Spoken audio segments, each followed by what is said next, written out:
Welcome to another episode of the Politics Unleashed podcast, where we unleash the right side of the story. Don't forget to like, subscribe, and share wherever you hear our voices, but more importantly, don't forget to comment. Let us know what you'd like us to unleash on next. My name's Danny Hakinen, and I'm joined by Chris Badalek. Hey, how are you doing this afternoon? And Michelle Badalek. Hey, everyone. So today we're going to be talking about some federal matters in this episode. And so our three segments, we're going to talk about the floor crossing that happened with Michael Ma and go in a little bit more detail there. We're going to talk about the Pax Silica agreement and how Canada was kept out of it. And then might have a general discussion about kind of whatever's feeling on. So floor crossing. I would like to know, first of all, Chris, your opinion. Well, I mean, this is really an odd situation with Michael Ma in Toronto crossing the floor because the reports are the previous day he goes to the Conservative Christmas party. He's dancing the night away. He takes his picture with Polyev. He collects his Secret Santa gift. Apparently, he stiffs the person he's supposed to buy a present for, though, according to Jamil Javani. And then the next day, he shows up crossing the floor at the Liberal Christmas party. And the reason for him doing so is completely unclear. I mean, he hasn't offered any real justification as to why he did this. So essentially, there's kind of a lot of speculation across the internet as to what his motivations are. And people are noting his affiliations with Chinese oriented government groups and his involvement in Lenovo, which is a Chinese company. And there's kind of speculation based on the fact for a decade that CSIS has been warning that operatives of the Chinese Communist Party are trying to infiltrate all parties across the political spectrum to exert influence on foreign countries as to whether or not this is the most recent incidence of this happening in Canada. So there's been a lot of speculation to that. I mean, I saw one reporter had indicated that he even met with people from the Chinese embassy in the preceding week before his floor crossing. So we don't really know what his motivations are in any really firm way, but there does seem to be a lot of smoke, at least, with respect to his Chinese connections and Carney's own connections to communist China. Didn't he say something along the lines of, I've spoken to my constituents and they've shared their concerns. That's right. Isn't that what Don Tremont said as well? Yes, exactly. So Michael Ma said his constituents were telling him that they felt that it was a good idea for him to cross the floors so that their issues were addressed. That didn't happen. That didn't happen at all. And you can see that because there's petitions going on that are calling to remove him from his position because people feel ultimately betrayed. He stepped into this role to represent the constituents from Markham Unionville, and he's failing to do so. They elected him this is the thing that MPs need to understand. I would say 99% of the time, we are not voting because of you specifically. We're voting for the party itself when push comes to shove. And you were elected to represent conservatives because they've seen what the Liberals have done in the past 10 years. They've ruined everything possible. Any measurable outcome has decreased by a lot. It's actually alarming how bad that they've destroyed this country. They've done everything possible to sabotage the well-being of this nation and its citizens. So these people feel rightly betrayed, not to mention it takes a lot to run your campaign. Okay, you need volunteers. You need to get money, so lots of donations and lots of time spent, efforts. So he robbed those people of time and money only to lie and stab them in the back. Because yes, floor crossings are perfectly legitimate. However, there's usually a good reason behind it. These past two floor crossings, they've given the most bullshit excuses to why they did that. they said, we're not seeing enough change, or, we have a difference of opinion on, the outlook of Canada. Nothing has changed in our platform. Pierre is still fighting for Canada, still fighting on the same platform, the same ideas. Not a single thing has changed. So I want to know who is going to investigate these people properly, because I know the RCMP, they're not going to do it because they let Trudeau go so easily. I don't know if CSIS needs to take control, or someone else, a different private organization. I don't know who they have to hire, but they need to figure out how much money they got, because I know money was exchanged. Who gave them money? How much money did they get? Because I anticipate that there's going to be other floor crossings, and it's going to be for the same stupid reason. People are not dumb. They know that something corrupt is going on, and we can't just continue to gaslight people and say, oh, it's a difference of opinion and ideas, and we just have a different idea or different vision for Canada. Don't give me this crap. Nothing has changed on Pierre's behalf or the other MPs that are sitting alongside you. This guy's a snake at the end of the day. He went to go to the Christmas party for the CPC the night before he floor crossed. These people cannot be trusted. And if I was Pierre, and any of the MPs that have been there for quite some time, you need to keep your eyes out open for the rest of them, because there's snakes around them, and I'm just waiting to see who else is going to cross the floor, because I swear they're getting bribed. Well, so Don Tremont, we talked about it in a previous episode. He wanted to be Speaker of the House, was told no. He wanted to be Deputy Speaker. The party said, sure, go ahead, put your name forward. You can petition to become Deputy Speaker, because it comes with a $50,000 pay bump. And the party did not select him for a Deputy Speaker. Yeah, there were 5 or 6 candidates, and he finished last. Right. So that's likely the reason why he didn't get his money. He didn't get his little pay bump. So who knows what the Liberals promised him. And then with this Michael Maw situation, completely out of left field. So my only thing is there's a cabinet reshuffling coming up. And so if we see Michael Maw or Don Tremont as ministers, and I think ministers make like an extra $200,000 to $300,000 a year. Correct me if I'm wrong. I think it's at least 100. It's a substantial pay bump, right? So if that's the case, we know what the price was, right? I don't know if you're a wrestling fan, right, Michelle? I am. Okay, remember the $1 Million Man? Everybody's got a price. Everyone's got a price. So something else to consider is the fact that in 2018, when a Liberal crossed the floor, every person who's trying to defend the floor crossings on social media saying, well, Scheer said it took a lot of courage. Right. Except that was a Liberal who was leaving government to come to the opposition, likely because the party was not representing them anymore. So let's talk about, is there ever a time when floor crossing can be accepted? And Michelle, we'll start with you. Absolutely. If any one of the Liberals had come over to our side, I wouldn't even have to ask why, because they've destroyed this country in every measurable way.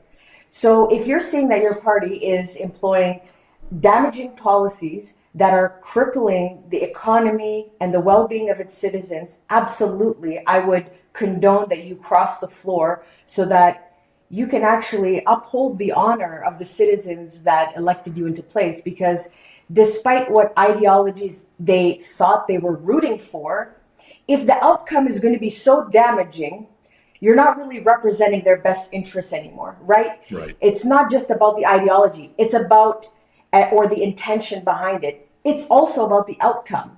So you can employ, green strategies and this and that, but if it's not actually delivering any benefits and it's only delivering horrible outcomes, then yeah, I could see why you'd be pissed off with your party. And also if there's huge controversies within your party, that as well. But yeah, I wouldn't be surprised if they wanted to cross the floor, but no one has. So that's why I'm so skeptical as to what is really going on. Well, the problem for floor crossers is always these MPs don't really have a long shelf life after they cross the floors in almost every instance, just because the party that's taking them, the activists that you need to support you through an election, aren't going to be, you haven't endeared yourself to them over years of service. And the voters from the party who you left are usually going to be very, very angry with you for committing this betrayal. So generally, if you're going to think about floor crossing, you really better have some huge principled stand you're taking that makes this worthwhile for you, because otherwise you're kind of cutting your own throat, seems to be how this has typically gone down in Canadian history. And for instance, with the floor crossers we've seen, there doesn't appear to be any really good reason for this.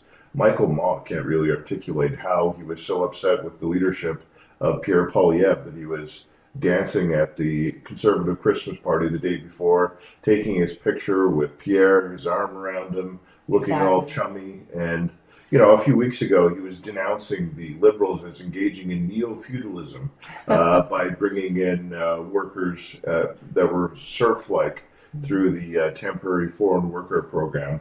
But then the next day, he says Mark Carney's just what the country needs after denouncing his policies for months leading up to this.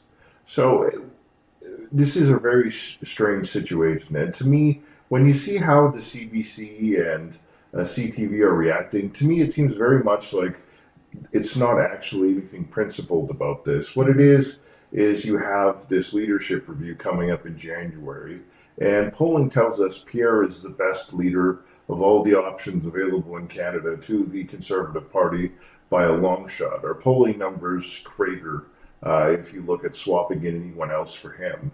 So what this seems to me is it's a very coordinated effort to try and undermine the Conservative Party and Pierre Poilievre ahead of this leadership vote.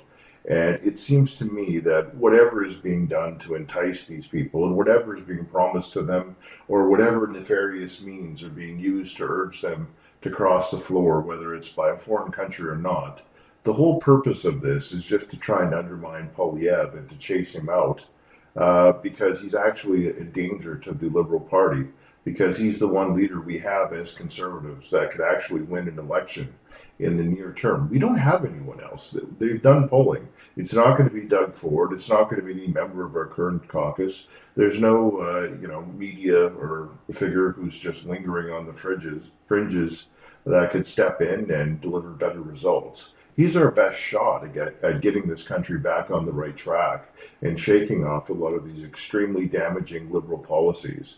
So there seems to be this very coordinated effort to try and take him down and to besmirch his reputation and undermine him, because there's no reason for Michael Ma to have done this. I mean, D'Autremont is just simply a loser who was disappointed that the rest of his caucus doesn't really think much of him because he's kind of a nobody. Mm-hmm. So he bought his own 10 minutes of fame and whatever was promised to him by the Liberals.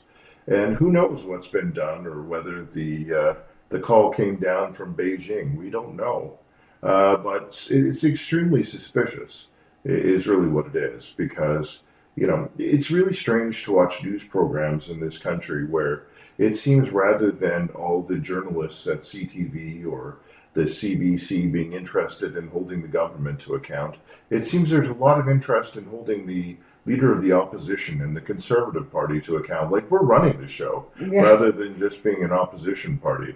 So to me, all of this seems like it's a very coordinated effort to attack the Conservative Party and to subvert kind of the democratic will of the Canadian public. They didn't give Carney a majority. They delivered him a minority government. He came up short. And, you know, we should have an election if we're going to try and change that, not try and use some kind of skullduggery and some sort of financial incentive, whether it's some kind of post in cabinet or otherwise, to try and get the least principled people in politics to switch sides. I suppose it reinforces one thing about politics I really don't like. I don't like people who enter politics just because it's one, either the best job they'll ever have, Mm-hmm. or they like attention. Right. I mean, I really believe that people who run for politics should do so because they have deep political convictions and they believe they have the means and the ideology and the set of policy prescriptions that'll make this country, or be it a city or a province, a better place. And if people aren't doing it for that reason, they shouldn't be involved in politics. If you're meeting someone who wants you to vote for them and they can't tell you within 30 seconds why you should vote for them or what they believe, you should never vote for these people. You Mm-hmm. shouldn't give them your time. You shouldn't give them your money. You shouldn't give them any of your effort. because you should be putting your time and effort into politicians who actually believe in conservative principles, who have policy prescriptions that are conservative, that have ideas that will help your community or your province or your country. It's the people without ideas and without beliefs and convictions that are willing to switch sides, because those people suck. They don't believe anything. They don't have any convictions. They're just there for attention and money. And those people should never be allowed anywhere near political office. Those are the people that we need to drive out of politics. I agree. And you could see that with the decisions that they've made. They're purely ego-based. And it's no surprise. Most people that step into the spotlight, whether they're celebrities, any kind of public figure, or politicians, a lot of them have an ego that is so thirsty for attention and admiration. And I agree with you completely. We should not be allowing people with those kinds of intentions. And you're right. You can tell immediately what kind of person they are. That's why we need to hold these people accountable. And we really need to elect people that genuinely care so deeply about this country. Michael Ma hasn't given any kind of legitimate reason for his floor crossing. And didn't he just nuke all of his social media accounts? Yeah. Or are there some still left? No, he and Dotremont both have nuked all their social media because they're probably well aware that if they left them open, it would just be they're getting ratioed. They're going to have a shitstorm rain down on them perpetually on social media until there's an election. Right. So they know people they feel betrayed because they have been betrayed. So you should actually hear them out. Because if supposedly the constituents of Markham Unionville said that they wanted you to switch sides, then why are you nuking all your social media accounts? Yeah, if the people you claim to have spoken to that said they were in favor of this, Yes. show them. Where are they? Where are they? Back Because it they up. don't exist. These people are liars. It just sucks because we live in a country where we don't really hold these politicians accountable. The only side that actually holds their elected officials accountable is our side. Look at what we did to Scheer and O'Toole. We got rid of them fast, not because anything was particularly wrong with them. We just didn't feel like they didn't meet the standards that we wanted our leader to meet. But the Liberals, they refuse to do that for any of their elected officials. And that should speak volumes to people that vote for them. If you guys genuinely care about this country, you need to hold them accountable. Well, I mean, why we got rid of our previous leaders was pretty obvious. I mean, Andrew Scheer, I like him a lot more as the House leader. Me too. Than I ever did as leader. Because as leader, I mean, you see Pierre. Pierre's all hustle as far as campaigning as to be prime minister of the country. Scheer just didn't have that. Scheer was a great dad, I'm sure, because he was very devoted to his children and tried to be maintaining his family life in balance with trying to run to be prime minister. But there really is no real way you can do that. You either have to haul your entire family along with you like Pierre's been doing, or you're not going to be able to cut it because running to be prime minister is a full-time job in and of itself. Right, but he stepped into this role amazingly. He's doing a great job. I really like him in this position. But Pierre, I mean, something Chris said, like, the guy is like hustling. He is so hardworking. Hustling in a good way. Hustling in a good way. This guy is always traveling. He's always meeting up with the public. He's always speaking to people, not just through speeches, but directly to them. Yeah. Still, even when he's not campaigning, that says something about his character. He genuinely cares about the well-being of this country, and he sees that it's suffering and he wants to help. That speaks volumes, because in most cases, from what I've gathered, most people, they kind of sit back after campaigns. And I get it. They're very exhausting. It's very taxing on you and everyone involved. Yeah. But he is still on the grind. The guy's working hard. So I want to really know why Michael Ma thought that it was a good idea to switch teams. And I think that he needs to go onto some sort of news agency. I mean, it's probably going to be CBC. But he should give people the full, honest reason why he switched, but I know he won't.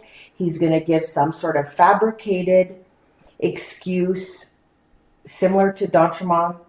So it's so unfortunate. I wish we held people up to higher standards than what we're doing right now. It's just not right. Yeah. Well, he's never going to give the real reason No, he's for not. it, because the real reason is probably somewhere between the Wu-Tang answer of cash rules everything around me, and or Chairman Xi Jinping got on the board and the orders came down from Beijing to cross the floor. We don't know what the actual order is.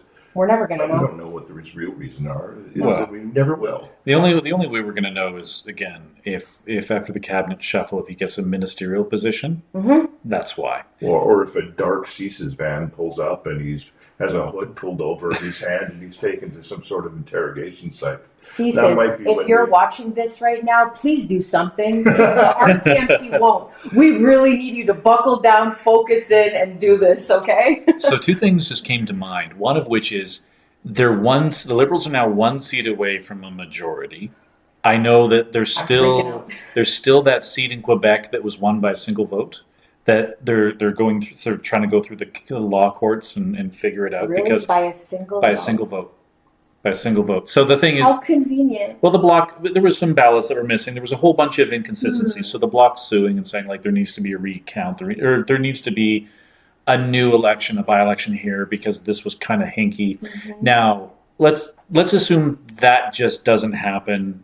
They're 1 seat away from a majority. The question now is, what is Pierre thinking, and is anyone else going to cross the floor next? Mad General, I'm watching him. Oh, he said he's resigned, but I don't care about that. I mean, you think politicians, their words mean something now? We know now it means nothing anymore. Well, we also shouldn't get too doomer about it, because it's widely acknowledged that there's going to be a number of Liberals who are departing in the spring. We know the former finance minister is going to be taking off to England to go be head of the what is it? Freeland? Friedland, yeah. Oh, God. She's going to go head of the Rhodes Trust in London. So she's going to be vacating her seat in the spring. And there's supposed to be another 4 or 5 Liberals who were there under Trudeau who are looking to hit the exit as well in the near term. So we have some people on their way out the door. So that should make sure the balance of power isn't going to be changing that significantly. Isn't that all the more reason for them to bribe more conservatives to cross the floors? Well, I mean, it does go to the point I made earlier. We shouldn't be putting people who don't have principles into positions of power. And I think that's a real problem with political parties, in that in some cases we have people who are just attention seeking. Like I can think of in the last provincial election, we went and had a meeting with one guy who was running for MLA here in Edmonton. And he was able to turn out some members of his community and his employees from his business to win a nomination race. But when you asked him why he was running, he didn't have any real particular reason that he could offer. I'm not going to say his name just because it's probably not fair for him to catch strays in this conversation. No, and I think I know who you're talking about too. Yeah, you know who it is. I don't, but at the same time, I told him to his face when he couldn't really give me a straight answer why he's running, that you should probably work on that. Because it doesn't sound good if you're going to the doors and you can't even explain to people why you're running. Or they give some sort of generic kind of statement. Oh, I care about the well-being of this province or this city or this. Go deeper than that. Well, every politician who actually believes something should have an elevator pitch. Yes. I mean, they should be able to tell you what they think is important, what we need to do as a country or a province or a city, what went wrong in a very succinct fashion. I mean, I think all of us here could do that if we were running for office. But you meet some of these people and they really can't articulate it. Yep. And those are the people you have to be worried about because they're just in it for money and attention. And, I don't like the idea that politics is Hollywood for ugly people. Put that on a t-shirt. Oh my God. A long-standing kind of slur against Hold politics. on a second. I want to write that down. Yeah. I'm like, we need to put that on a t-shirt. Maybe create some merch. I mean, it's not original to me by any stretch of the imagination. But that's what really comes to mind with this MA thing, that We just have these unscrupulous people who are being put there. And who knows, maybe he's actually very principled. It's just his principles align with the Chinese Communist Party as opposed to any of the Democratic parties in Canada. So maybe he's a sleeper cell? Well, we don't know. I'm just I would be asking surprised. questions. I mean, CSIS has already given us warnings that there's Chinese interference. They said that there was now that's the other thing I wanted to get into, right? There was 11. This whole thing that blew up. Remember, it was like years ago, right? There was 11 individuals suspected of being involved with or interfered with by the Chinese government. Yeah. Well, Markham is also a community that's very known for having a Chinese population in and outside Toronto. And it's also the riding that I think it was Joe Tay was in, but he got chased out of that riding when his Liberal opponent, who was forced to withdraw, threatened to take him in or suggested people take him in to collect a bounty from the Chinese Communist Party for his arrest. So we know there's been kind of this Chinese communist influence in this particular riding. So the guy who's a laced replacement for Joe Tay, a Hong Kong democracy activist who's scared out of that riding, happens to be Michael Ma. And then 8 months later, after he rails against Carney and has all of his ties to various Chinese business associations that are affiliated with Chinese groups across the pond, suddenly decides he needs to go help Red Mark Carney, help with his majority government problem. Right. It's very suspicious. I mean, we have no evidence. I mean, but there's a whole lot of coincidences. Like, it's a huge coincidence that he works for a Chinese company. It's very coincidental that he comes in and it's in a riding where a Hong Kong democracy activist was scared off and his opponent was threatening to turn him in for a bounty. And it's very coincidental that he met with staff from the Chinese embassy a week before this happened. You know, there's a lot of coincidences which don't prove anything per se. Yeah, but I don't believe in coincidence. Right. Well, it's one of those smoke things. Right. Yeah. Look at the coincidence. Oh, he's just going to go to a party, a CPC Christmas party, the day before he crosses the floor. That in itself shows how abrupt this switch was. Yeah. So it reeks. The whole situation reeks. Well, we'll try. I think we'll follow up on it more, and we'll try and see. The truth will out. We'll see what happens. And stiffing Jamil Javani on the Secret Santa gift is just another dick move on top of the switching sides dick move. Justice for Jamil. Yeah. Yeah, he owes you a Christmas gift, Jamil. I mean, a deal's a deal. If you enter the Secret Santa and you collect your Secret Santa gift, you have to follow through. Some things there should be above politics. But I guess Michael Ma was really a liberal in a conservative cloak this whole time. So is it really surprising that he stiffed him on something that he promised he would do? I mean, isn't that kind of their theme? Yeah, I'm going to have to agree with Michelle. So maybe he really is a real liberal after all. I'm just saying, Secret Santa, the thing should be sacred. Well, sure. Not. That's how conservative we are. We're so traditional. We value the holiday. I mean, it's one thing to violate the trust of your constituents voters, and voters, members of your riding association. But Secret Santa? But you know what? Going out of this Secret Santa thing is really that's where we're drawing the line. That's not a line cool, that should not be crossed. That is a deplorable and reprehensible action, sir. Yeah. All right. Well, so the next segment we're going to be talking about is on this. If you haven't followed it or heard anything about it, so a number of nations around the world have joined together in what they call the Pax Silica in order to take some of the, power away from China when it comes to rare earth minerals, and Canada was left out. Now, Chris, you wanted to bring it up. You know more about it, so lead off. Well, essentially, it's an alliance which is trying to create a supply chain for technology and AI development, which excludes China. Because they have a huge share of the world's developed, at least, rare earth minerals. And we know for everything from cell phones to electric cars to computers and all kinds of other electronics that we use, that rare earth minerals are something that are increasingly in demand. And China has supplied a lot of those in the past, and they've also tried to use those as leverage through various disputes they've had around the world. So the Americans, quite rightly, are trying to develop supply chains which exclude China, so they have their own way of ensuring they have access to these things. And you see a lot of other Western and developed countries joining in on this effort. And you would think that Canada should be a natural fit for any such alliance because we actually have a whole lot of rare earth minerals in our country. And we should naturally be one of the major suppliers of all these rare earth minerals if the world's looking away from China. But unfortunately, we're excluded. I mean, probably for two reasons. I mean, one, under the current administration, you can't actually do anything to develop any kind of mining project in Canada without, things being years in the works because it was pointed out there's a mine in Nova Scotia that now has made Carney's list of major projects that they previously announced was going to be developed in 2017, but it's still not open. So we have projects that were announced as commencing, over 7 or now 8 years ago, which still haven't come to fruition because of the regulatory burden.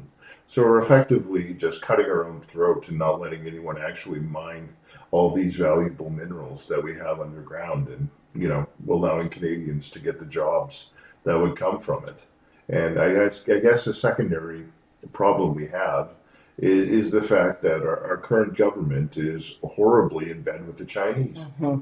And so if you're creating an anti-Chinese alliance, it doesn't really make sense to have the liberals who are increasingly enamored with China and the Chinese Communist Party and who view them as allies and financial backers. It doesn't make sense to include Canada. And that's a kind of a bizarre thing to say where we see a gathering of all of our traditional allies and we're being excluded, particularly where it's a tremendous economic opportunity for us. Right, because those countries aren't stupid. They know all of the minerals that we're sitting on. So it just leads you to think what else is going on behind the scenes that we don't really know about, and how deep are the ties that we have with China. What is really going on here? Because as it stands right now, it seems very nefarious. All of the policies that we're putting into place, and even things like Michael Ma, right? It's all it just reeks. It's not good.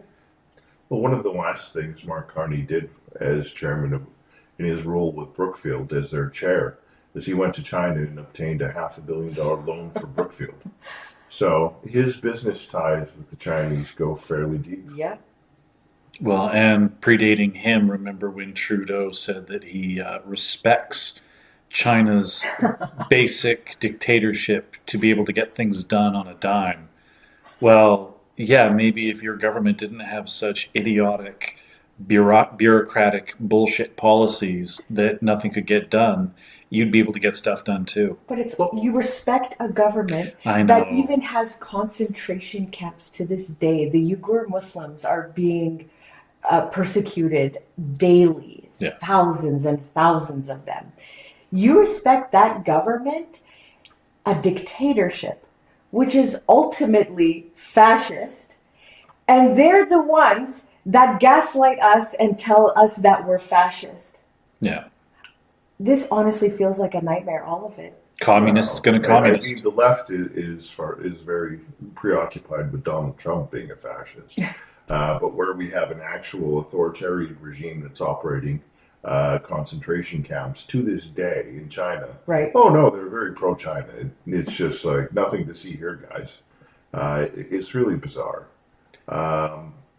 And the problem is that the liberal fascination and allyship with China goes back generations. I mean, when you come down to it, Chrétien was very tight with the Chinese, and afterwards he's done all kinds of work for them, is what I understand. And even going back to the time of the elder Trudeau, Pierre Elliott Trudeau, the senior Trudeau, who first screwed up this country, and who we had to spend 20 years trying to repair the country from all the damage he did. He went on this big promotional tour of China, and they were buttering him up like no one's business. They even bought a bunch of copies of his book, and they put it in the library, and they came and showed him the library where they had copies of his book, and he wrote this whole little book about how lovely China was. because they gave him this very curated tour, kind of like North Korea does in The Dictator, where they showed everyone was happy and everything was being built. We'll just ignore all the horrible poverty that we're going to keep purely out of sight, and the lack of any kind of democratic franchise, the lack of any real rights or legal system that's meaningful in any way, shape, or form. But hey, we're going to give you the glitz and glamour tour. And if you're a complete idiot, you're going to believe it. See, this is why I'm a separatist. Yeah. Okay, Alberta's overwhelmingly more conservative than any other province. I still want Saskatchewan and Manitoba, and we need BC for the coast. Most of BC. And most of BC. So there's no way we can work with these people, because if they're not in the government, even if we win, they're still going to be influencing the government and other elected officials somehow. Our ties are way too deep with China. We have a corrupt country right now. Even the RCMP won't even do investigations on Trudeau properly. The only way we're actually going to get any kind of normalcy back is if we actually put a legitimate plan on the table for separatism. I'm just waiting for you guys to wake up and agree that separatism is the only way that conservatives and conservative values are going to be upheld in this region. Well, we can definitely we'll go into greater detail about that on the provincial segment. Sure. Well, we definitely need to start, recognizing foreign interference and kicking a bunch of people who are known spies or suspected spies out of the country. I mean, any self-respecting country would do that. I mean, the Americans wouldn't tolerate the degree to which the Chinese are interfering in their country, and I don't think the UK or France or any of those other European countries would tolerate it either. Yeah, the UK probably. They're a little sus right now. Their problem is the same as ours. They brought in too much third world labor, and that's something which has all kinds of problems of its own. It goes back to the fact that the people in immigration and borders say we're vetting based on the honor system now. And that leads to all kinds of undesirable people coming, whether it's people who support terrorist organizations or people who are spies for foreign governments. I mean, one thing we haven't touched on is apparently there's all kinds of Iranian terrorist financing networks that are set up in Canada. It's also an entirely separate, foreign interference with our country. We're being used to launder money for the Iranians. Oh yeah, that was a year ago that we found out that Canadian banks were laundering, knowingly or unknowingly, hundreds of millions, if not billions of dollars for the Iranian regime. Yeah, and that's a real problem. I mean, we obviously shouldn't be doing that because it's one of the most reprehensible regimes in the world that actively spends most of its time trying to destabilize the Middle East. But wait, Chris, what did you say earlier about Wu-Tang? Money rules everything around me? Yeah, our banks are perhaps Canadian banking, if it has one fault, is that it's very happy to cash the checks and not ask a lot of questions. I mean, they're operating like we're in modern day Switzerland, just in North America. Why, yes, mein Führer, please, check, please. Jesus. You're right. They don't have enough regulations and standards. There's not enough checkpoints, which also makes me, I guess I'm a conspiracist. I don't know, but it feels far deeper than what we're led to believe.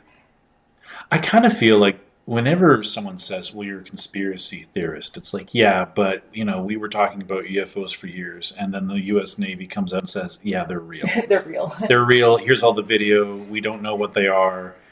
Okay, so we were right about that one. So then, but just because you have conspiracy theory views, right, you're just asking yourself a question about, Right. well, this doesn't sound right, this doesn't smell right, so Right. what could be the likeliest answer? Exactly.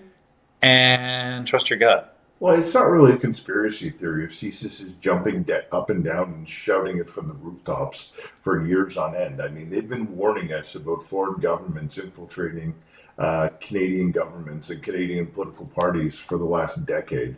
And they haven't exactly been quiet about it. And they keep leaking information to the media, basically trying to get people interested in the fact that foreign governments are fucking with us. And we should be extremely wary of this and do something about it. And it's just really the political will to do anything about it seems to be fairly low on the ground. Why don't we give CSIS more power like the way that the Americans give the FBI and the CIA more power? I don't understand. So CSIS was born out of the fact that the RCMP were terrible at investigations. Still terrible. Yeah, still terrible. So that's why we created a civilian-led secret intelligence service. Well, even according to the RCMP, the problem with the RCMP is they're basically asked to be a Swiss Army knife of an organization which does local policing, that it's supposed to do anti-organized crime, and it's also supposed to do counterintelligence. Yeah, it's too much to do. Yeah. And it basically means they're trying to be all things to all people, and being very general. They're not really particularly good at anything. So, unfortunately, what probably should happen is it needs to be a more specialized organization like the FBI, and they probably shouldn't be doing all this neighborhood policing, No. which they're doing. They don't have enough people to do, is what it seems like right now, because the constant complaints from rural Alberta is really that they're not sending out as many RCMP officers as were promised, so everyone's short. And I just want to preface this by saying that I do appreciate their service, and I don't have necessarily a problem with the people on the ground. Okay, it's the people higher up in the RCMP leadership that are seemingly corrupt. Yeah.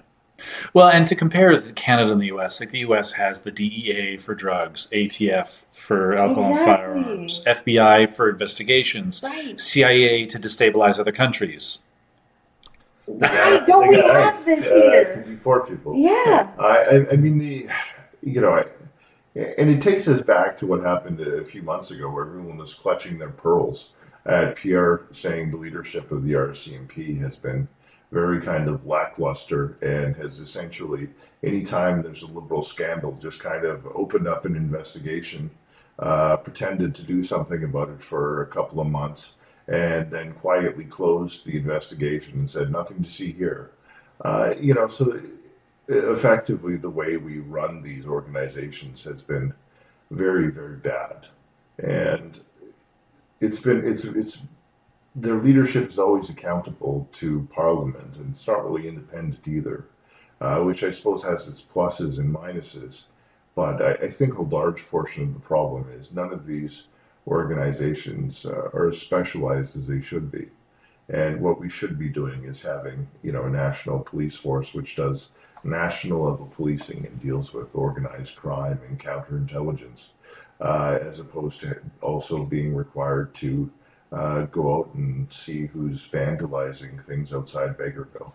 I mean, that doesn't make a lot of sense that it has those kind of roles all under its same portfolio. But we should make sure that they're not actually accountable to the party that's in charge at the time. There needs to be some sort of checks and balances involved so that there is no corruption like what we're seeing today. Because yes, I realize that there's positives to it, but there's overwhelmingly more negatives as it stands, especially for Canada, since we've seen what kind of corrupt things can, happen when you just let everything loose and you don't have no one is holding anyone accountable. And you have no one to answer to. The RCMP are not going to hold them accountable. So what do? We need some sort of private agency or something. It's just change not right. their mandate, because I mean, if you have a policing agency that is accountable to government, to Parliament, but Parliament is infiltrated and corrupted, Right. then your policing agency is going to get shut down every opportunity. Well, you also don't want them to get too involved in policing, like especially of political parties, like you saw the FBI, where they seem to be on a witch hunt to see if they could find anything to pin on Donald Trump, which is where I say there's pluses and minuses to the way we do things. So maybe then it's the RCMP report to and are accountable to the opposition parties, because we have more than just one, right? It wouldn't just be like in the U.S. where they have the Republicans, Democrats, right? We have multiple opposition parties. Obviously, we're one of them. But then if anything is untoward going on, then all the opposition parties know about it.